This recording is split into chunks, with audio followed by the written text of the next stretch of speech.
or the first organized revolt against colonialism in India. It was nice to learn that our church is seriously looking into the history and tradition of our Indian church. Hunan Cross actually was the first national revolt of any sort in India against colonial rule. A group of authentic Indian Christians stood up against Alexis de Menezes, 1599, a Portuguese archbishop's abusive and tyrannical rule and systematic obliteration of history of the Indian church thus far. It was a taboo at that time to disobey a bishop's order, but they did it and passed on that spirit to their dissidents to prompt them to revolt against the foreign rule and sever their ties with Pope Church in 1653. That is the national spirit or indigenous thinking handed over to future generations. It was that quest for justice and national spirit gave strength to Vattuseril Thirumeni to challenge the Antiochian supremacy. Unfortunately, the so-called Portuguese group kept historical places by power and persuasion and claimed to be the original Indian Christians in the title of Pazhaya Kootuka.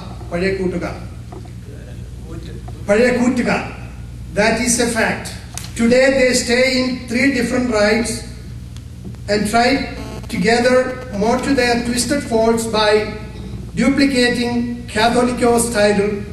For example, to confuse the already confused people to the name of church politics.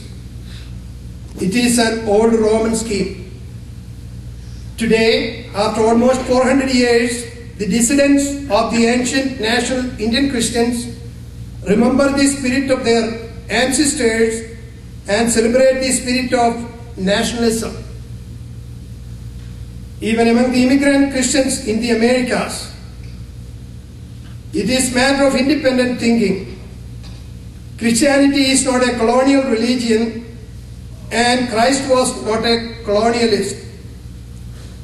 Christ and Christianity surpass culture, caste, race, gender and politics. Today, it is time for us to ignore the past mistakes, hurts with retrospection. We need to strengthen relationship between churches. But relationship does not mean assimilation or creating a tower or Babel experienced by duplications. Unity in diversity is the Indian ethos.